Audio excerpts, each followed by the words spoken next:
Tô de frente hoje com o Aranha, o Spider, o brasileiro de voz fina e músculos de aço, o campeão dos campeões.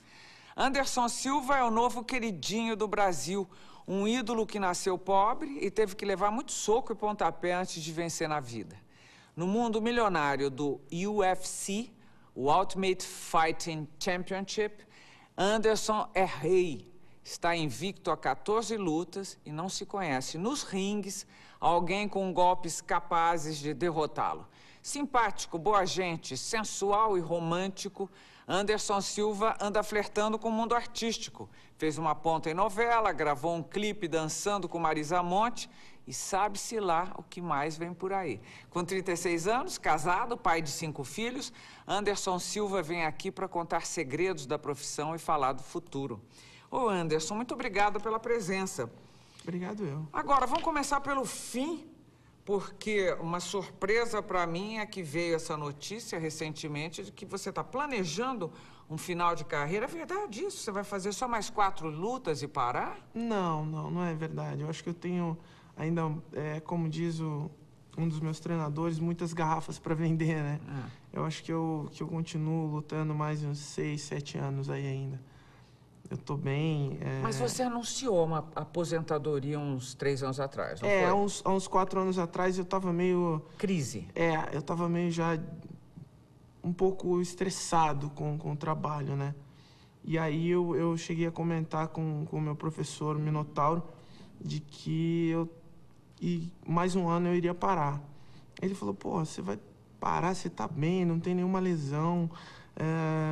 você tem uma vida totalmente regrada, não tem por que você parar. Aí eu parei para pensar, aí tive mais uma luta, e aí eu falei, bom, vou adiar essa aposentadoria por mais algum tempo. Hein? Se você é muito novo, quantos anos você tem? 36. Mas imagine, olha aqui, se você não fosse um lutador, você seria o quê? Então, na minha família, todos são militares, né? São todos policiais. Desde sobrinho, irmão, irmã, então talvez eu seria policial, não sei. E a minha grande frustração, que foi superada agora, durante algum tempo aí, era eu não ter sido jogador de futebol. É verdade. Você foi pro meu Corinthians uma vez. Nossa. E viva o time.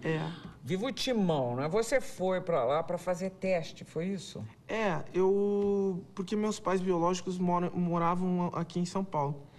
E aí, uma época eu fui passar férias e descobri que tinha um teste no Corinthians. E fui pra fazer esse teste. Né? Eu falei com meu pai, pai, eu vou lá fazer o teste pra ver se eu consigo jogar no Corinthians. E aí eu cheguei, mas cheguei atrasado. Aí não pude fazer o teste. E o pessoal do boxe estava entrando no Parque São Jorge para treinar, né? O pessoal tinha um espaço do boxe lá. E aí eu fui assistir uma aula e aí o seu Vitor Ribeiro me convidou para treinar. Ele falou, pô, você treina? Eu falei, eu treino, mas não treino. Aí ele falou, bom, vamos fazer o seguinte, você trouxe material? Eu falei, não trouxe material nenhum. Só tô com material de futebol aqui. Aí ele pegou e falou, bom, eu vou te arrumar o material e você vai fazer um treino com a gente. Aí eu acabei treinando e fiquei lá durante 2 meses treinando e aí participei dos Jogos Abertos que teve. E foi ali que você descobriu o lutador em si mesmo? Na verdade eu já treinava, né? Porque na minha casa, meu irmão de criação do meio, ele já treinava. Me explica isso. Você disse assim, os meus pais biológicos moravam em São Paulo. Agora você falou, na minha casa, o meu irmão de criação. Me fala de você, como é que você cresceu? Então, eu fui para Curitiba com 4 anos de idade, fui criado pelos meus tios, né? E cresci... E por que é que você foi ser criado pelos seus tios? Eu fui para Curitiba porque meus pais eram muito novos aqui em São Paulo. E não tinham condições de me dar uma educação de acordo com o que eu precisava. E aí minha tia veio de Curitiba, conversou com a minha mãe, com a minha avó, e eles entraram no consenso e me levaram para Curitiba. Foi isso? Você sabe outra coisa que eu deixei passar e que eu queria perguntar. Você falou assim, eu provavelmente seria um militar ou um policial. Você usa essa disciplina que os policiais têm, deveriam ter, os militares têm.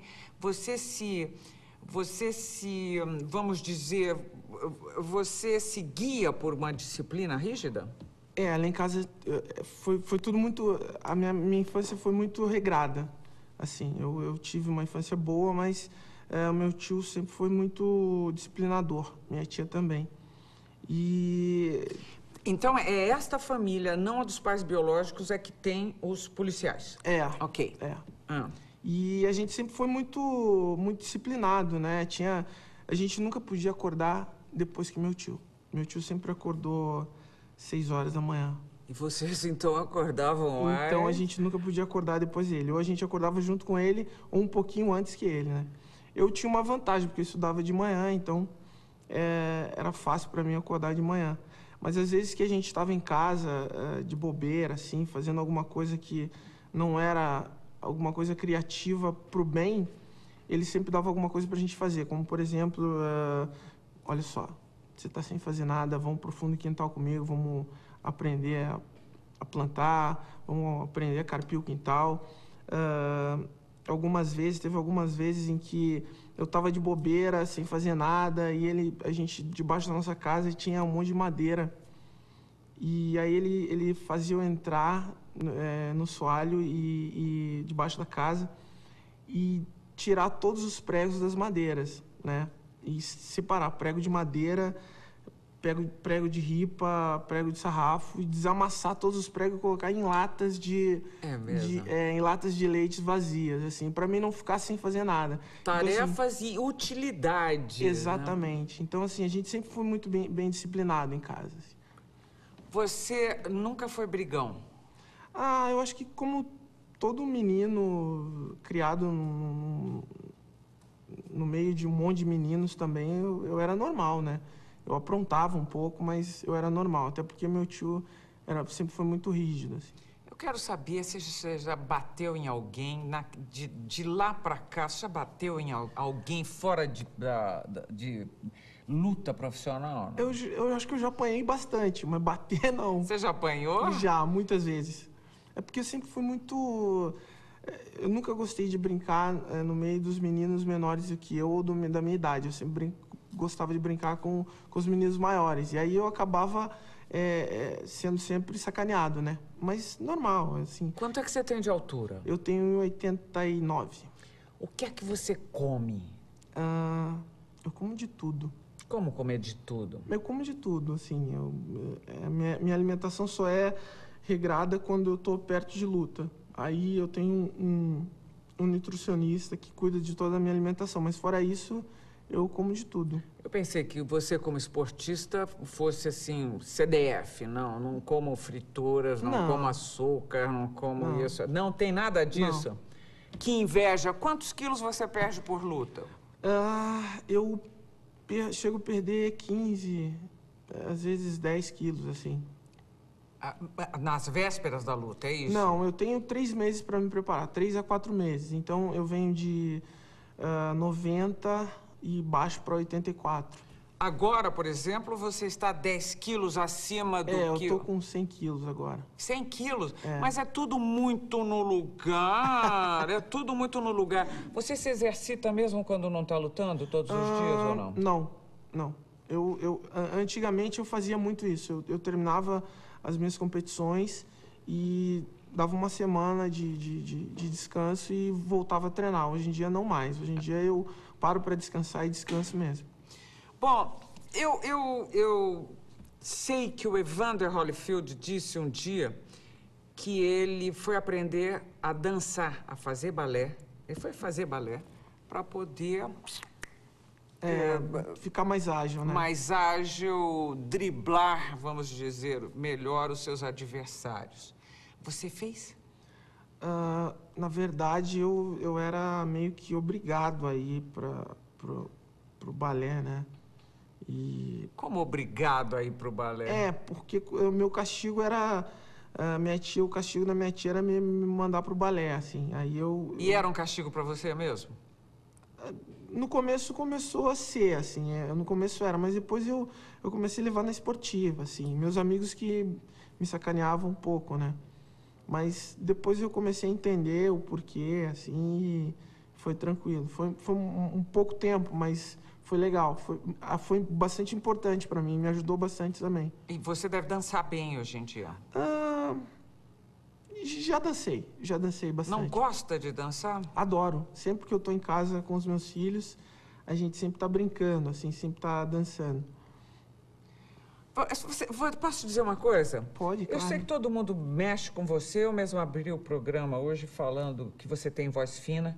Eu imagino que isso também tenha sido motivo de encheção por parte dos meninos. Não? Foi? Durante muito tempo foi. Bom, hoje em dia ninguém é mais maluco de mexer com você e dizer pra você que você tem voz fina. Mas você sabe que é menos fina do que eu imaginava? Ai, que bom. É verdade.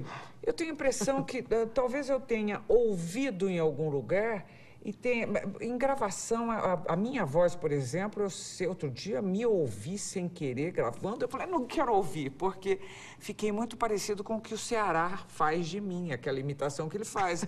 Que eu sempre acho, não parece, não parece. E parece. Porque eu acho que as gravações acentuam, marcam mais. Aqui, conversando com você, eu não acho que você tem essa voz fina que se diz, não? Sabia? Ai, que bom. Obrigado. Te atrapalhou muito na vida? Não, assim, era mais aquela sacanagem dos amigos mesmo, mas eu nunca tive problema com isso, assim, eu sempre fui muito bem resolvido em relação à minha voz. E nem no ringue? Nem como provocação de adversário? Às vezes provocam, às vezes não provocam, mas eu também não... Né, como eu te falei, eu sou muito bem resolvido em relação à minha voz, né? Dá-lhe uma porrada na cara e acabou, é isso? Mais ou menos. É isso? Deixa eu fazer um intervalo aqui. Nós estamos terminando o primeiro bloco, corajosamente de frente com Anderson Silva. Nós voltamos em seguida.